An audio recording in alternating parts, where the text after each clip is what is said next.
Saudara-saudaraku yang terkasih di dalam Kristus, hari ini Injil Lukas menceritakan Tuhan Yesus mengutus murid-muridnya. Dia mengutus karena panenan banyak sekali dan pekerja-pekerja sedikit. Namun demikian, Tuhan Yesus juga dengan jujur mengatakan bahwa perutusannya itu membawa tantangan, bahkan juga hambatan. Maka para murid ini yang diutus berdua-dua diingatkan akan tantangan yang mereka hadapi. Ibarat domba di tengah-tengah serigala. Inilah yang dikatakan oleh Tuhan Yesus pada awal perutusannya. Dan memang saudara-saudara, benar sekali bahwa orang yang membawa dan mengusung kasih di dunia ini tidak semudah yang kita pikirkan. Kita berpikir kasih akan diterima oleh semua orang. Tidak demikian.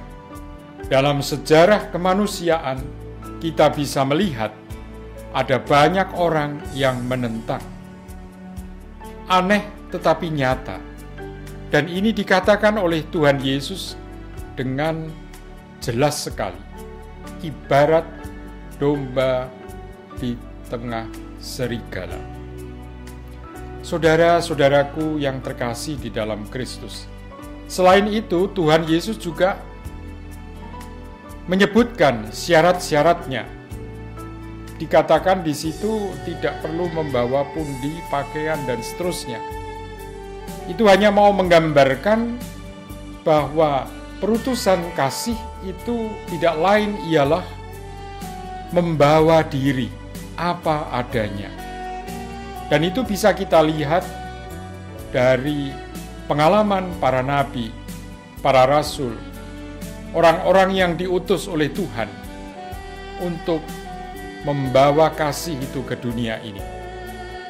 Dan puncaknya, kasih itu dibawa oleh Tuhan Yesus yang mati di salib. Karena itu tidak heran kalau dalam bacaan kedua, Rasul Paulus mengatakan, "Tidak ada yang bisa kubanggakan dalam perutusanku sebagai rasul, kecuali salib Kristus." Itulah gambaran nyata seorang rasul kasih. Saudara-saudara terkasih, ini jelas tidak mudah. Kita sendiri mengalami bagaimana relasi kita dengan saudara-saudara kita di dalam keluarga. Tidak semudah yang kita bayangkan. Kita mungkin berpikir, oh, karena mereka adalah saudara sedaging dengan saya, maka saya akan mudah dalam relasi saya, dalam hubungan saya untuk membawa kasih dalam keluarga. Tidak seperti yang kita bayangkan. Bahkan dalam pengalaman yang bisa membuat kita bersaudara ialah kalau kita saling menerima, saling menghargai. Itulah yang bisa kita lakukan.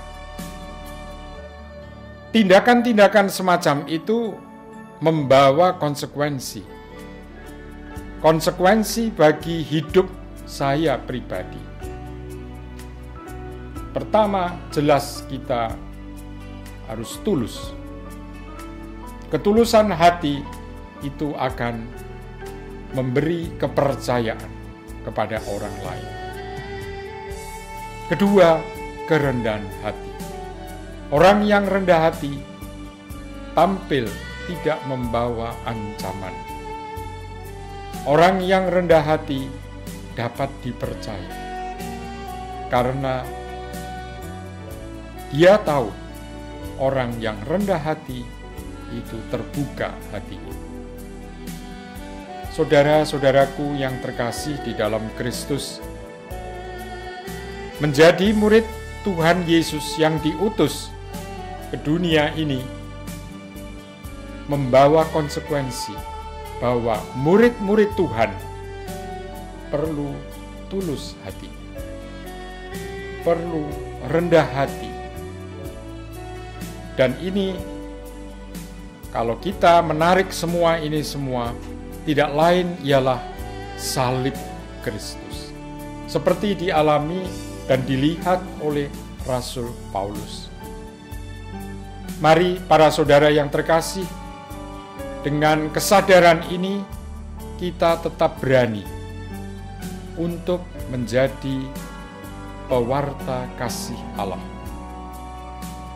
Mau diutus, sekalipun perutusan kita membawa kita pada salib, membawa kita ke situasi ibarat domba di tengah-tengah serigala.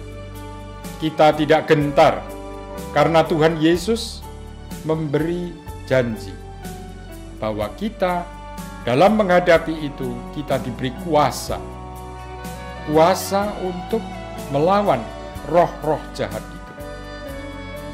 Mari para saudara yang terkasih, dengan keyakinan ini kita tetap setia menjadi pewarta